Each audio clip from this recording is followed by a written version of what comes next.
Merci beaucoup, Caroline. On va reprendre le fil de nos interventions avec cette fois-ci Philippe Calouzian.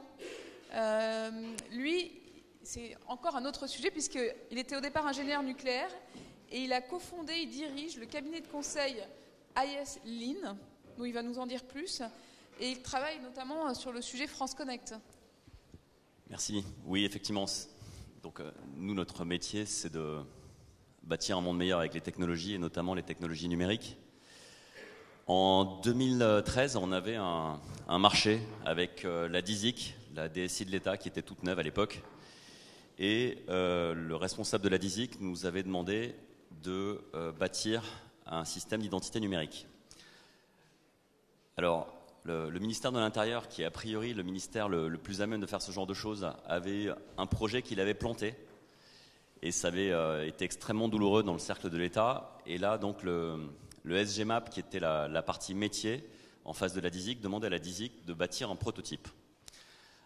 Donc, à l'époque, on a mobilisé nos meilleurs architectes et on a, sur les standards du web, on a proposé un système de fédération d'identité. Et comme le ministère de l'Intérieur ne voulait pas s'y coller pour certifier l'identité des gens, c'est le ministère des Finances qui a été choisi comme source d'identité. Et donc on a posé ce système-là. Et le but, puisque le constat c'était que déjà à l'époque Facebook Connect avait une grosse pénétration dans le marché, que Google Connect arrivait, le but de cette chose-là c'était d'offrir un challenger à ça avec une valeur ajoutée que Google et Facebook n'ont pas, c'est la certification d'identité. Chez Google, vous pouvez créer des comptes anonymes, chez Facebook aussi, et on ne sait pas qui vous êtes, alors qu'avec France Connect, la force de la chose, c'était d'avoir l'identité fournie par le ministère des Finances, puisque c'est basé sur le compte fiscal.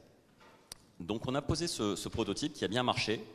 Au départ, les cas d'usage étaient innombrables. C'était récupérer ses points au permis à points, vendre un véhicule, avoir donc un certificat de cession, ce genre de choses. Enfin, tous les usages où on a besoin de l'identité et d'une identité forte.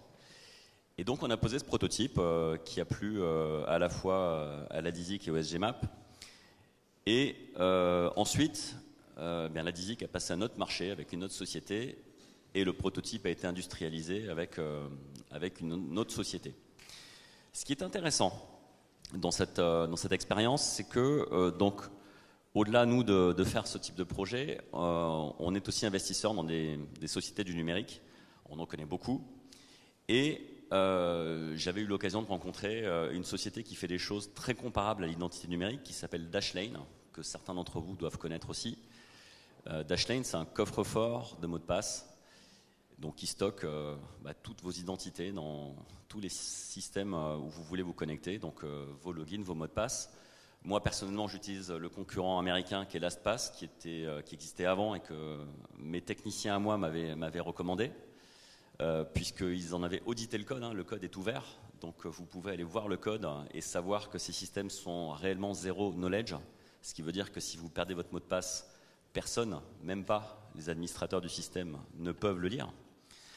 Et donc j'avais fait rencontrer mes anciens clients du SGMAP et de la DISIC, je les avais fait rencontrer les dirigeants de Dashlane, qui est une boîte franco-américaine, au départ française, créée par un des fondateurs de Business Object, Bernard Léoto, qui a un fonds Balderton Capital qui est basé à Londres. Et donc Dashlane est une boîte franco-américaine, puisque pour grossir, elle a levé finalement plus de fonds aux États-Unis qu'en France. Et donc la rencontre a eu lieu, et il ne s'est rien passé. C'était en 2016. Les personnes du SGMAP ont rencontré Dashlane et il ne s'est rien passé. Donc aujourd'hui, France Connect poursuit son chemin. Vous pouvez voir la salle de presse de France Connect. Il est dit qu'il y a 8 millions d'utilisateurs. Alors, bien entendu, on ne sait pas s'ils sont actifs ou si c'est juste le nombre d'entrées dans la base. Ce qui est intéressant, c'est que vous aviez en face un acteur du privé qui était extrêmement complémentaire.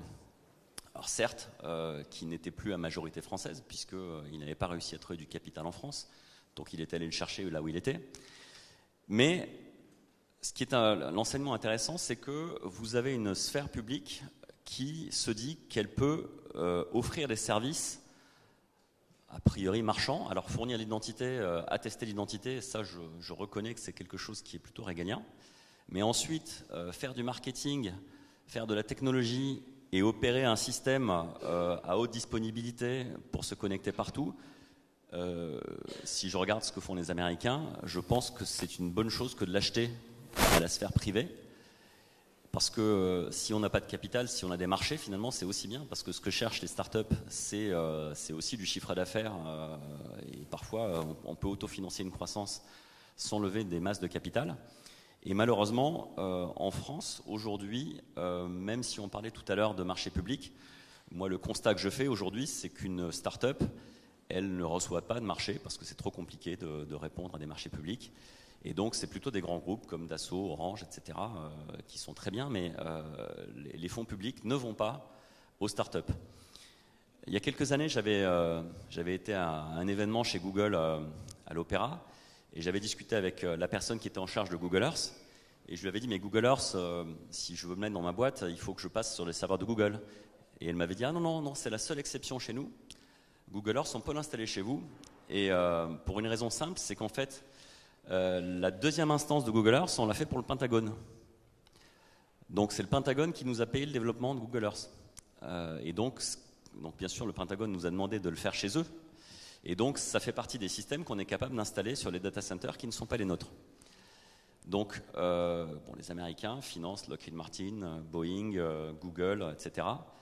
Je pense qu'une voie pour aider à la souveraineté numérique, c'est de faire confiance à nos sociétés et de les aider à croître en leur passant des marchés.